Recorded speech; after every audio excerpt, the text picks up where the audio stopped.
What's up interweb, RhyQuinn here, and welcome to my 50 subscriber special. Damn, it feels good to say that again. This is going to be a top 10 video, specifically my top 10 favourite Generation 1 Pokemon. For this list I'm going to be excluding starters and legendaries, as the entire list would pretty much just be made up of starters and legendaries. Also, I'm discounting any evolutions, pre-evolutions, or mega evolutions these Pokemon might have got in future generations, so I'm judging them based on how they were in the original games, in this case, red, blue, and yellow. Also, you will notice that I have a massive bias towards aesthetics, cries, and Pokédex entries, more so than competitive battling and stats, and all that jazz. So, bearing that in mind, let's start the list. Number 10! Kangaskhan. Kangaskhan for me was always a cool looking Pokemon. He's basically a kangaroo, but badass looking. There isn't much worse though than a tough looking Pokemon with a really bad cry, but Kangaskhan knocks it out the park. Just listen to that. How intimidating is that? You send out your trusty Charmeleon against Giovanni, and then you hear this. On a scale of nothing at all to it's basically a river, how much do you shit yourself? But not only is Kangaskhan intimidating as hell, it's also cute and caring. Check out its Pokédex entry from Pokemon Yellow. Raises its young in its belly pouch, won't run from any fight to keep its young protected. Kangaskhan is willing down to lay down its own life to protect its young. It's like the mother dinosaur from the Land Before Time. Kangaskhan's sheer awesomeness and rarity to catch earns it a spot at number 10 on my list. Number 9! Pidgeot. So, you just started out on your very first Pokemon adventure. You got your starter Pokemon, you begin walking up Route 1 with the unforgettable music playing in the background, but what's this? A wild Pokemon battle?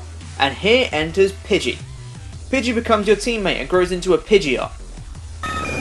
For me, Pidgeot was so cool for a lot of reasons. 1, it could learn Fly. 2, it could learn Mirror Move. 3, it's a fucking giant bird. There was nothing cooler to my child brain than flying on the back of a winged beast, and Pidgeot is my winged beast. In the red and blue Pokédex entry, he skims across the surface of water at high speed to pick off unwary prey such as Magikarp. How fast does he fly exactly? Well, that's answered in the Pokemon Yellow Pokédex entry. Mach 2. Mach fucking 2. How ridiculously awesome is that? Also, in the first Pokemon movie, Pidgeot was brave and strong enough to fly through the storm, which is crazy. So for nostalgia, familiarity, and solidarity, Pidgeot takes the number 9 slot.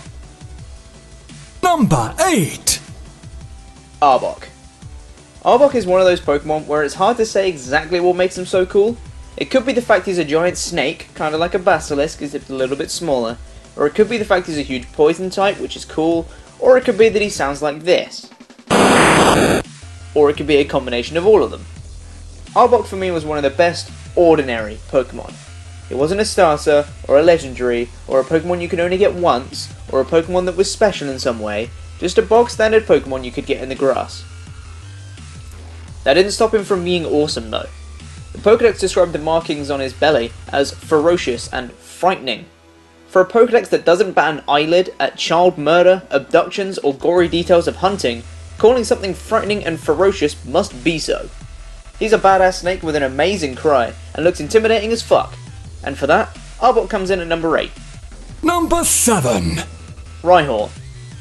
Yes, I know what you're thinking, you just chose him because of Rhyperior. But you're wrong. Rhyhorn is so cool. Despite getting completely manhandled by Mewtwo in the first Pokemon movie, did you see how awesome he was before that? He's just like a rhino, one of my personal favourite animals, only he's more Pokemon-y. His Pokédex entries are hilarious too. Its bones are 1,000 times harder than human bones.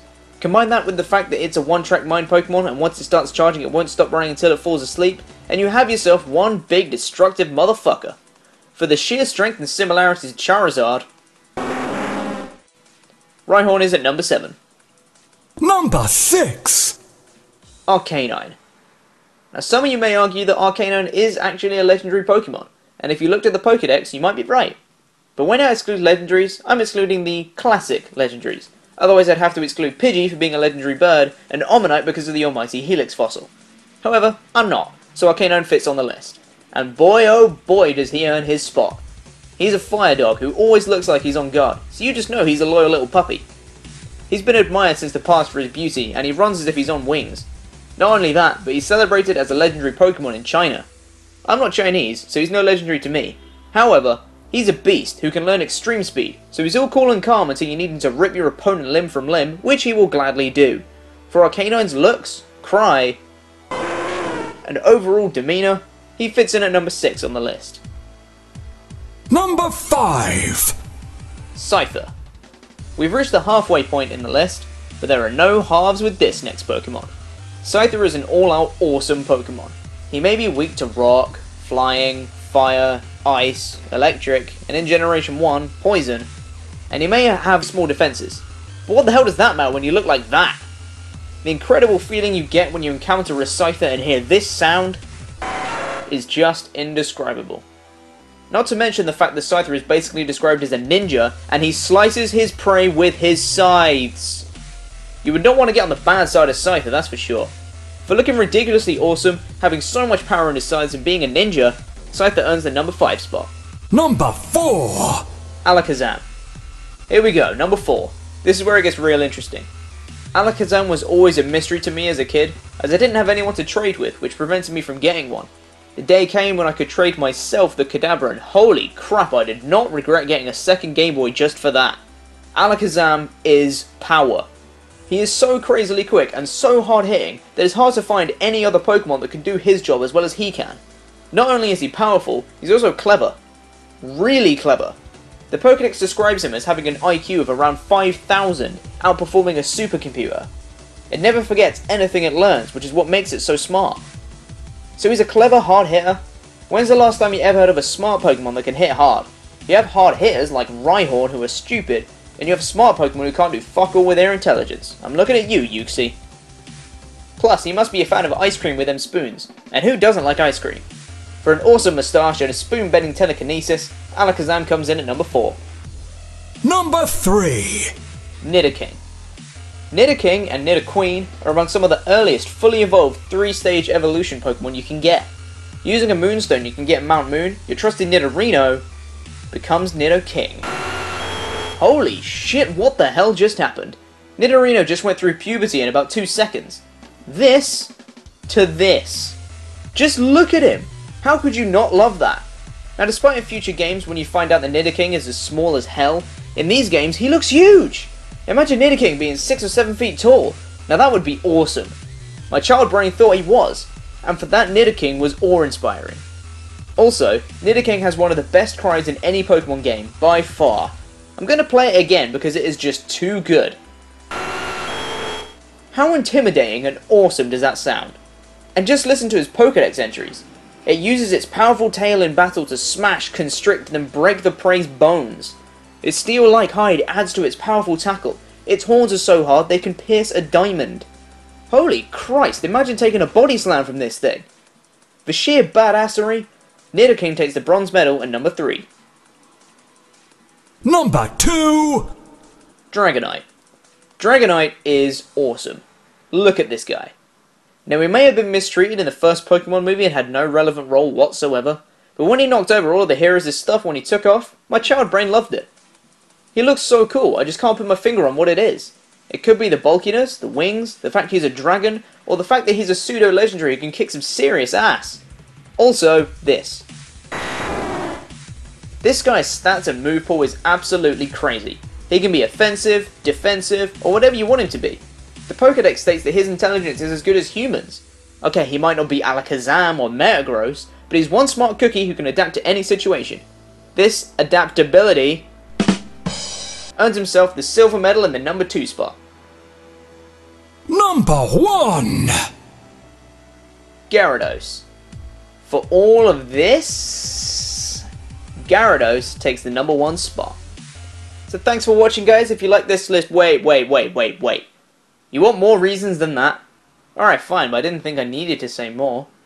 Have you seen this guy? He's a fucking huge dragon that can shoot hyper beams out of his mouth. He's recognized as one of the hardest Pokemon to train, even the movie states it. Gyarados is one of the most beastly Pokemon in any game ever, and the fact that you can buy a Magikarp for a measly $500 and train it up is an absolute bargain. Gyarados was always a favourite of mine, and every time I played through Pokemon Red, I always bought the Magikarp and always took the time to train it, as the results were always worth the sacrifice. Gyarados doesn't just look cool though, he can back it up with his power. The Pokédex states that Gyarados are known for destroying cities. Destroying fucking cities. That makes him as destructive as a tornado or a hurricane. Imagine someone having a Gyarados and just ordering a city to be destroyed. Just like that. Just a snap of the fingers, and Lavender Town is destroyed for being too creepy. So for being one of the coolest looking, hardest hitting, and generally awesome Pokemon ever to exist, Gyarados takes the #1 spot. So that's my top 10 favourite Generation 1 Pokemon. I hope you guys enjoyed it. I put a lot of effort into it, as I hope you can tell. If you think I should do more of these, maybe do other generations or different top 10s, then let me know by leaving a like to show your support. Disagree with my list? Then leave a comment to let me know what order your top 10 is. Make sure to hit that subscribe button to keep up to date with all my uploads, and follow me on Twitter to keep up with updates. Also, if I decide to do another top 10, then I will ask on Twitter for you guys to vote on what I should do. So if you want to say what my future content would be, then make sure to follow me on Twitter. Thanks for watching guys, and I'll see you next time. Peace.